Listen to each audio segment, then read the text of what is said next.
ஒரு துளி கூட எண்ணெயே இல்லாமல் ஒரு மீன் குழம்பு பார்க்கலாங்க. இந்த மீன் குழம்புக்கு ஒரு கைப்பிடி அளவுக்கு தேங்காய் எடுத்துக்கோங்க. அது கூடவே 5, 6 சின்ன வெங்காயம், 1/2 ஸ்பூன் சீரகம் சேர்த்து நல்லா அரைச்சி ஒரு பேஸ்ட் எடுத்துக்கோங்க. நான் இன்றைக்கி மண்பானையில் தான் செய்ய போகிறேங்க. அதனால் அதுக்குள்ளேயே அந்த தேங்காய் பேஸ்ட்டை சேர்த்துக்கிட்டு ஒரு 5, 6 சின்ன வெங்காயம் இடித்து சேர்த்துக்கிறேன். ஒரு தக்காளி பழத்தை கட் பண்ணி சேர்த்துக்கலாங்க. காரத்துக்கு தேவையான அளவு பச்சை மிளகாய் சேர்த்துக்கிறேன். 1/4 ஸ்பூன் மஞ்சள் தூள், 2 ஸ்பூன் மல்லித்தூள், குழம்பு மிளகாய் தூள் இருந்தால் அது 2 ஸ்பூன் சேர்த்துக்கோங்க. அப்படி இல்லைன்னா கடையில் இருக்கிற மீன் மசாலா 2 ஸ்பூன் சேர்த்துக்கோங்க. குழம்புக்கு தேவையான அளவு உப்பு சேர்த்துக்கலாம். 1/2 எலுமிச்சம்பழத்து அளவுக்கு புளி ஊற வச்சுருந்தேன். இப்போ அந்த புளி தண்ணியும் சேர்த்துக்கலாம்.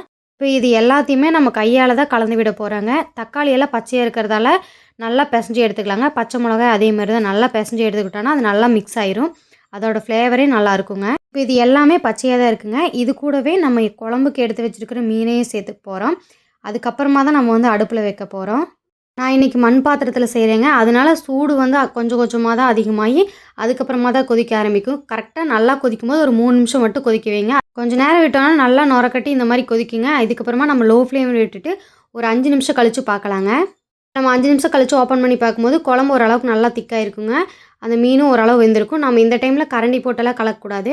அந்த பாத்திரத்தில் லைட்டாக குலுக்கி விட்டு மறுபடியும் வச்சு ஒரு 5 நிமிஷம் கழித்து இறக்கிக்கலாங்க. இந்த குழம்புக்கு கடைசியாக தான் கொத்தமல்லி தலையும் கருவேப்பிலை இலையும் போடுறோங்க. நான் ஆல்ரெடி உப்பு காரமெல்லாம் கரெக்டாக போட்டிருந்ததால் மறுபடியும் நான் நடுவில் எதுவுமே போடலைங்க. ஒரு துளி கூட எண்ணெயே இல்லாமல் தான் இந்த குழம்பு ரெடியாக இருக்குங்க. நீங்கள் ஒரு டைம் ட்ரை பண்ணி பார்த்துட்டு எப்படி இருக்குன்னு மறக்காமல் கமெண்டில் சொல்லுங்கள்.